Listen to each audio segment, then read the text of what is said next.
Welcome to plan diet recipes viewers and friends. நம்ம இன்றைக்கி பார்க்க போகிறது வந்து வெள்ளரிக்காய், முருங்கைக்காய், நெல்லிக்காய் சாம்பார் பார்க்க போகிறோம்.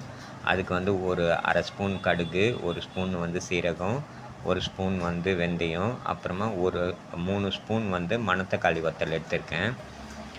கடுகு பொரியிற வரைக்கும் நம்ம வெயிட் பண்ணலாம். மீன்வைல் என்னோடய சேனல் எல்லோரும் சப்ஸ்கிரைப் பண்ணுங்கள், லைக் பண்ணுங்கள், ஷேர் பண்ணுங்கள், கமெண்ட் பண்ணுங்கள். உங்கள் ஃப்ரெண்ட்ஸ் அண்ட் ரிலேட்டிவ்ஸையும் சப்ஸ்கிரைப் பண்ண சொல்லுங்கள். ஃப்ரெண்ட்ஸ் அண்ட் ரிலேட்டிவ்ஸ்க்கும் ஷேர் பண்ணுங்கள். உங்களோட சப்போர்ட் எனக்கு வந்து ரொம்ப முக்கியம்.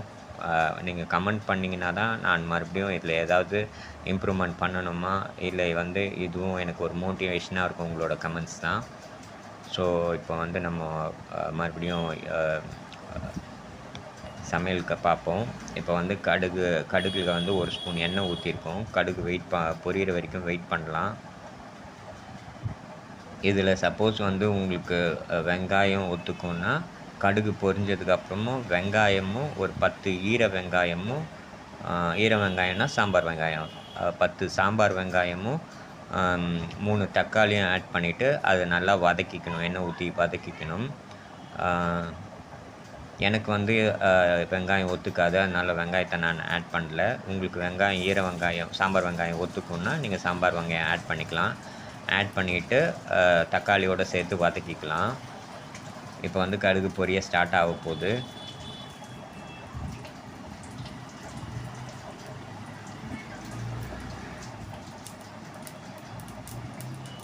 கடுகு பொரிய ஸ்டார்ட் ஆகிடுச்சு.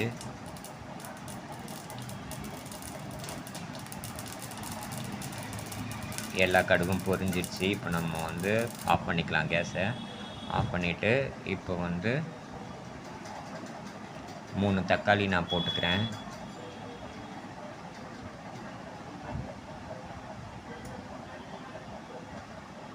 அப்புறம் 2 நெல்லிக்காய் ஆட் பண்ணிக்கிறேன்.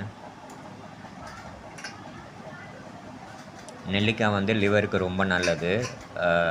சப்போஸ் அல்சர், வயிறு ப்ராப்ளம் இருந்ததுன்னா அதுக்கும் லிவருக்கும் ரொம்ப நல்லது நெல்லிக்காய். அதனால தான் நெல்லிக்காய் நான் ஆட் பண்ணுறேன்.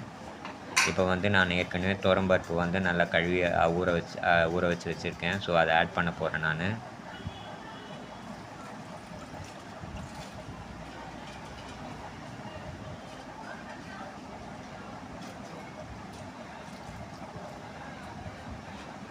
துவரம்பருப்பு வந்து இது வந்து நான் 2 பேருக்கு தேவையான அளவுக்கு துவரம்பருப்பு எடுத்துருக்கேன். உங்களுக்கு எவ்வளோ தேவையோ அந்த அளவுக்கு எடுத்துக்குங்க.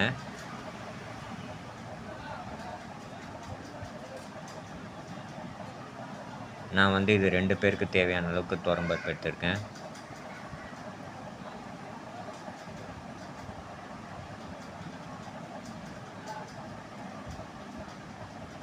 இது காரம் இல்லைன்னா கூட நல்லா டேஸ்டியாக தான் இருக்கும். காரம் இல்லைன்ற மாதிரிலாம் ஒன்றும் இருக்காது. ஸோ இப்போ வந்து தக்காளியை கரைக்கிறேன் நான். 3 தக்காளி இருக்குது, 3 தக்காளியும் கரைக்கிறேன்.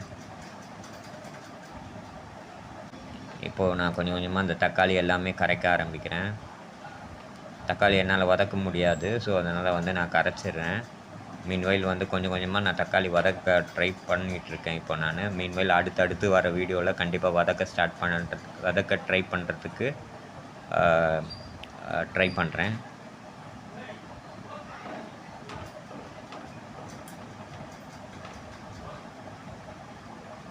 வதக்குனா இன்னும் கொஞ்சம் நல்லா இருக்கும். கரைக்கிறதுனால கொஞ்சம் ஈஸியாக முடியும், அதனால தான்.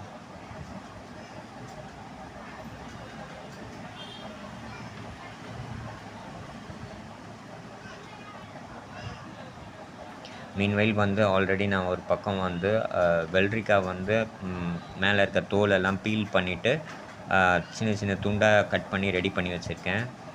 முருங்காவும் கட் பண்ணி ரெடி பண்ணி வச்சுருக்கேன். ஒரு நல்ல பெரிய முருங்காய் வந்து ஒரு 5 to 6 பீசஸ் வந்து கட் பண்ணி ரெடியாக வச்சுருக்கேன். ஸோ அதை ஆட் பண்ணிக்கலாம். இப்போது வெள்ளரிக்காய் ஆட் பண்ணிடுறேன். இப்போது வெள்ளரிக்காய் வந்து கொஞ்சம் லைட்டாக திக்காக போட்டிங்கன்னா போதும். ரொம்ப பொடியாக போட்டிங்கன்னா சாம்பாருக்கு வந்து கூழாயிடும். ஸோ அதனால் ஓரளவுக்கு திக்னஸோடு போட்டிங்கன்னா தான் உங்களுக்கு நல்லாயிருக்கும். அப்போ தான் நம்ம விசில் வச்சு பருப்பு வேகிற அளவுக்கு வந்து அதுவும் வெந்து கொஞ்சம் கூழாகாமல் இருக்கும். கொஞ்சம் திக்னஸோடு போட்டிங்கன்னா தான் நல்லாயிருக்கும், குழையாமல் இருக்கும்.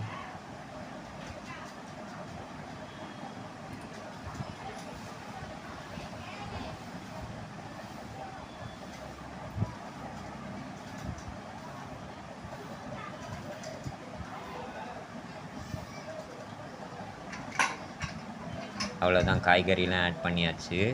இப்போ சப்போஸ் உங்களுக்கு மஞ்சள்தூள் பெருங்காயம் ஒத்துக்கும்னா மஞ்சள்தூள் தேவையான அளவுக்கு, அப்புறம் பெருங்காயம் வந்து ஒரு சிட்டிகை, அப்புறமா சப்போஸ் காரமும் உங்களுக்கு ஓரளவுக்கு ஒத்துக்கும்னா காரம் வந்து ஜஸ்ட் பிஞ்ச் இல்லைன்னா ஒரு 1/4 ஸ்பூன் ஆட் பண்ணிக்கலாம். வயிறு அந்தளவுக்கு உங்களுக்கு ப்ராப்ளம் இல்லைன்ற பட்சத்தில். இல்லை வயிறு ப்ராப்ளமாக தான் இருக்குன்னா பெட்டர் டு அவாய்ட் காரம், அதுதான் பெஸ்ட்டு. மஞ்சள்தூள் ஒத்துக்கும் பெருங்காயம் ஒத்துக்கும்னா மஞ்சள்தூளும் பெருங்காயமும் நீங்கள் ஆட் பண்ணிக்கலாம் தேவையான அளவுக்கு. இப்போ வந்து நம்ம இது ஒரு 20 மினிட்ஸ் வந்து நம்ம இது பண்ண போகிறோம், குக்கரில் இது பண்ண போகிறோம். 4 விசில் வைக்கணும், 20 மினிட்ஸு ஹை ஃப்ளேமில்.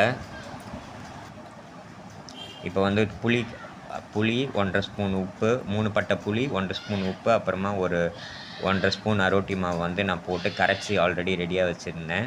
அதை வந்து இந்த புளி கரைச்சலை வந்து நான் இப்போ ஆட் பண்ணிடுறேன்.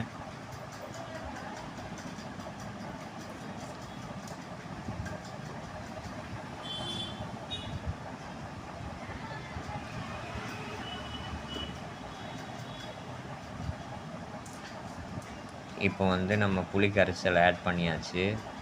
ஆட் பண்ணிட்டதுக்கப்புறமா கருவேப்பிலை, கொத்தமல்லி இதெல்லாமும் ஆட் பண்ணுறேன் நான், ஏன்னா ஃப்ளேவருக்காக. ஃபஸ்ட் ரவுண்ட்லேயே போடலாம், ஆனால் ஃப்ளேவர் ரொம்ப உடனே அந்த வாசனை வந்து போயிடும். 2வது தடவை நம்ம விசில் விடுறதுனால ஃப்ளேவர் போயிடும். ஸோ அதனால் வந்து நம்ம வந்து செகண்ட் ரவுண்டில் போட்டால் தான் நல்லாயிருக்கும். ஃபஸ்ட் ரவுண்டில் நான் ஏன் போடுறேன்னா, ஃபஸ்ட் ரவுண்டில் பருப்பு வேகணுன்றதுக்காக. புளியும் உப்பும் நம்ம ஆட் பண்ணோம்னா பருப்பு அவ்வளோவா வேகாது, அதனால் ஃபஸ்ட்டு பருப்பு காயை மட்டும் வேக வச்சு எடுத்துக்கிறேன். அதுக்கப்புறமா செகண்ட் ரவுண்டில் வந்து நான் புளி, உப்பு, அரோட்டி மாவு ஆட் பண்ணிக்கிறேன். அப்போ தான் வந்து பருப்பு காய்கறிலாம் நல்லா வேகும். இல்லைனா ஃபஸ்ட்டே புளி உப்பு ஆட் பண்ணிட்டோம்னா வேகாது, காய்கறியும் வேகாது, பருப்பும் வேகாது. ஸோ இப்போ வந்து அந்த புளி கரைச்சல் நான் ஆட் பண்ணிவிட்டு மெதுவாக வந்து நீங்கள் கலந்து விடணும். இல்லைனா வந்து அந்த கோவக்காவும் முருங்காவும் ரொம்ப உடஞ்சி போயிடும். சும்மா லைட்டாக அந்த புளி கரைச்சல் எல்லா இடமும் மிக்ஸ் ஆகிற மாதிரி, ஃபுல்லாக மிக்ஸ் ஆகிற மாதிரி கலந்து விட்டுக்குங்க. கலந்து விட்டுட்டு அடுத்தது வந்து நம்ம 10 மினிட்ஸ் இல்லைனா ஒரு விசில் விட்டால் போதும், ரெடி ஆகிடும். சாரி, கோவக்கான்னு சொல்லிட்டேன், அது வெள்ளரிக்காய்.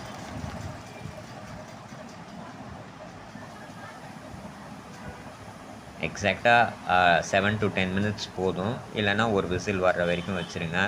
இது வந்து இப்போ செகண்ட் டைம் நம்ம வைக்கிறது வந்து ரொம்ப லோ ஃப்ளேமில் தான் வைக்கணும், இல்லைனா வந்து தீஞ்சு போயிடும். ஸோ அதனால் வந்து இப்போது விசில் வந்துடுச்சு, ஒரு விசில். அது வந்து ரொம்ப லோ ஃப்ளேமில் தான் வைக்கணும். ஃபஸ்ட்டு வைக்கிறது ஹை ஃப்ளேமில் வைக்கணும், செகண்ட் வைக்கிறது லோ ஃப்ளேமில் வைக்கணும். இப்போ இதுதான் நம்ம பண்ண சாம்பாரோட லுக்கு. இது எல்லாம் அவங்களுக்கு கிளியராக இருக்கும்னு நினைக்கிறேன். இதுதான் ரொம்ப சிம்பிளான மெத்தடு, ரொம்ப நல்லாயிருக்கும். இப்போ நெய் ஆட் பண்ணிடுறேன் நான் தேவையான அளவுக்கு, ஏன்னா வயிற்று புண்ணுக்கு அதுவும் நல்லது. ஸோ இது பிளாண்ட் டயட் சாப்பிட்ணுன்னு நினைக்கிறவங்களுக்கு இதுதான் ஆப்டான மெத்தட் குக்கிங்க்கு. ரொம்ப அல்சராக இருக்கிறவங்களுக்கு, லிவர் பேஷண்ட்க்கு, கேஸ்ட்ரோ ப்ராப்ளம், இரிட்டபிள் பவல்ஸ், இவங்களுக்கெல்லாம் வந்து இந்த டைப் ஆஃப் குக்கிங் ரொம்ப ஹெல்ப்ஃபுல்லாக இருக்கும். Thank you viewers.